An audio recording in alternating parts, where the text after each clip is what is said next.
যাদেরকে ডিন নিয়োগ দিয়েছেন উপাচার্য মহোদয়, তাদের 3 মাস উপাচার্য 3 মাসের জন্য নিয়োগ দিতে পারেন। 3 মাস অতিক্রম হলে সিন্ডিকেটের অনুমোদন লাগে। এরকম অনেকগুলো বিষয় ছিল। আমরা সিন্ডিকেট মিটিং ডাকতে বাধ্য হয়েছিলাম। তো সেখানেও শিক্ষার্থীদের ব্যাপক প্রতিবাদ ছিল, আমাদের মিটিংগুলোর কাছে এসে গেছেন। তো আমরা বিশ্ববিদ্যালয় প্রশাসনের যেটা অসুবিধা ছিল সেটা হলো একটা আইনগত বাধ্যবাধকতা ছিল। বিশ্ববিদ্যালয়ের উপাচার্য বা প্রশাসন তারা সিন্ডিকেট মেম্বারদের বাদ দিতে পারেন না, বিশেষ করে যারা নির্বাচিত হয়ে আসছেন বা বিভিন্ন ক্যাটাগরিতে আসছেন।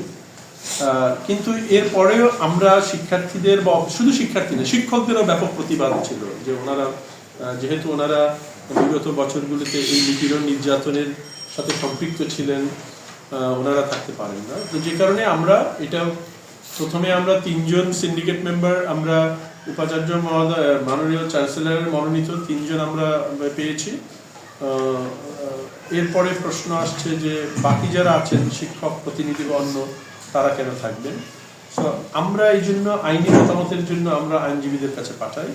তোমরা জানো যে আমাদের একটা বিশ্ববিদ্যালয়ে একটা ল রিভিউ কমিটি করেছে, সেখানে আমাদের আইন অনুসারে সাবেক ডিন উনি এখন উপাচার্য হয়ে গেছেন, ইসলাম বিশ্ববিদ্যালয় উনি আছেন, এরপরে আছেন এখন চেয়ারম্যান যিনি আইনে উনি আছেন, এবং সুপ্রিম কোর্টের 2 জন সিনিয়র অ্যাডভোকেট আছেন। প্রবোস্ট ক্যাটাগরিতে যারা নির্বাচিত ওনারা বলেছেন যেহেতু তারা ডিন এবং প্রবোস্ট থেকে পদত্যাগ করেছেন, কারণ এই পদগুলো রাখা হয় যে প্রতিনিধিত্বশীল হিসেবে, যে উনি ডিনদের প্রতিনিধিত্ব করছেন, উনি প্রবোস্টদের প্রতিনিধিত্ব করছেন, যেহেতু ওনারা পদত্যাগ করেছেন কাজে উনি এখন আর সিন্ডিকেটে কারো প্রতিনিধিত্ব করার সুযোগ নাই ওনার, যেহেতু উনি এখন ডিনও নেই সিন্ডিকেটও নেই। কাজে আইনত ওনাকে আর সিন্ডিকেট সদস্য হিসেবে সভায় আহ্বান না করলেও চলবে।